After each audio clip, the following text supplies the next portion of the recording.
السلام علیکم۔ سب سے پہلے یہ ویڈیو حدیث دیکھیں۔ پاک کا مفہوم ہے جب بندہ نماز پڑھتا ہے نا اور نماز ٹھیک نہیں پڑھتا تو پھر مفہوم ہے نماز یہ کہتے ہوئے اللہ کی بارگاہ میں جاتی ہے یا اللہ جیسے اس نے مجھے خراب کیا تو اس کو خراب کر دے۔ اب کہیں آپ کی بھی نمازیں ضائع نہیں ہو رہی ہو۔ سب سے پہلے میرے آقا صلی اللہ تعالیٰ علیہ وسلم کا فرمان سنیں۔ میرے آقا صلی اللہ تعالیٰ علیہ وآلہ وسلم نے ارشاد فرمایا کہ تم میں سے سب سے بہترین شخص وہ ہے جس نے قرآن سیکھا اور سکھایا۔ اور اس کے بعد ایک فرمان اور سنیں۔ میرے آقا نے ارشاد فرمایا کہ قیامت کے دن سب سے زیادہ حسرت اس انسان کو ہوگی جس کو علم سیکھنے کا موقع ملا، جس کو علم دین سیکھنے کا موقع ملا لیکن اس نے نہیں سیکھا، اس کو سب سے زیادہ پچھتاوا ہوگا۔ اس کے بعد اگر آپ کو قرآن شریف آتی ہے تو آپ یہ غور و فکر کریں کہ آپ کی حروف کی ادائیگی صحیح ہے، کہ آپ کو پتہ کہاں قرآن شریف کے اندر وقف کرنا چاہیے، وقف لازم کیا ہوتا ہے، کہ ان چیزوں کا آپ کو پتہ ہے۔ اگر آپ کو علم نہیں ہے تو آج میری آپ سے گزارش ہے کہ آپ دن کے زیادہ نہیں، ایک دن کا 4-5 منٹ کا ویڈیو آپ دیکھنے کی کوشش کریں۔ انشاءاللہ آپ کچھ ہی دنوں کے اندر مکمل حروف کی ادائیگی کے ساتھ مکمل قرآن مجید سیکھ لیں گے انشاءاللہ۔ آپ یہ نیت کر لیں کہ مجھے قرآن شریف سیکھنا ہے، کیونکہ یہ بھی فرمان سنیں، سیکھنا وہ بھی صحیح سیکھنا ہے، کیونکہ عمر ابن خطاب یا پھر مجھے یاد نہیں آ رہا ہے، صدیق اکبر رضی اللہ تعالیٰ عنہ کا فرمان ہوگا، انہوں نے فرمایا کہ بعض لوگ قرآن کی تلاوت کریں گے لیکن وہ قرآن ان پر لعنت کرے گی۔ تو کوئی ہماری تلاوت ویسی تلاوت تو نہیں ہے کہ جو ہم پر لعنت ہو، اور ہماری نمازیں کہیں ضائع نہیں ہو رہی ہو۔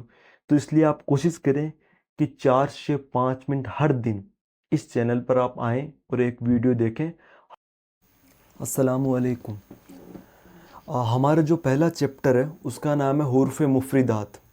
یہ جو آپ کو یہاں پر سائیڈ میں الف سے لے کر یا تک جتنے بھی حروف دکھ رہے ہیں ان سب کو بولتے ہیں حروف مفردات، یا آپ ان کو حروف تہجی بھی بول سکتے ہو۔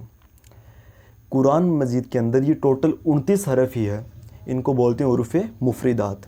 ایک بات یہاں پر یہ بھی یاد رکھیں کہ جو میں بول رہا ہوں حروف مفردات، یا آگے بھی بہت ساری چیزیں آئیں گی، جتنے بھی قواعد آئیں گے، ان میں سے سب سے زیادہ جو ضروری ہے، جو جس کی زیادہ امپورٹنس ہے، وہ حروف کی ادائیگی۔ آپ اس پر زیادہ فوکس کریں اور میں آپ کو انشاءاللہ آگے حروف کی ادائیگی بتاؤں گا۔ تو اب شروع کرتے ہیں۔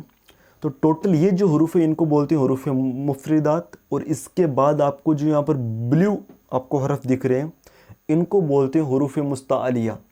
حروف مستعلیہ کا معنی یہ ہے وہ حروف جن کو ہمیشہ موٹا پڑھنا ہے، جن کو ہمیشہ پور پڑھا جاتا ہے، موٹا پڑھا جاتا ہے۔ وہ کون کون سے ہیں؟ آپ کو یہاں پر دکھ رہے ہیں خ، صاد، ضاد، ط، ظ، غین، قاف۔ یہ حروف مستعلیہ ہے، یہ 7 حرف ہیں، اور 4 حرف ایسے ہیں جو ہونٹوں سے ادا ہوتے ہیں۔ وہ کون کون سے ہیں؟ با، فا، میم، واو۔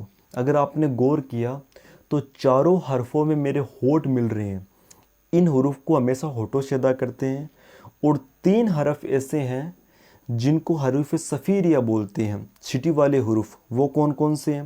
زا، سین، صاد۔ ان میں سیٹی ظاہر ہوتی ہے۔ انشاءاللہ اگلے چیپٹر میں الف سے لے کر یا تک آپ کو پوری کی پوری ٹیبل آپ کو میں سناؤں گا، اور کیسے آپ کو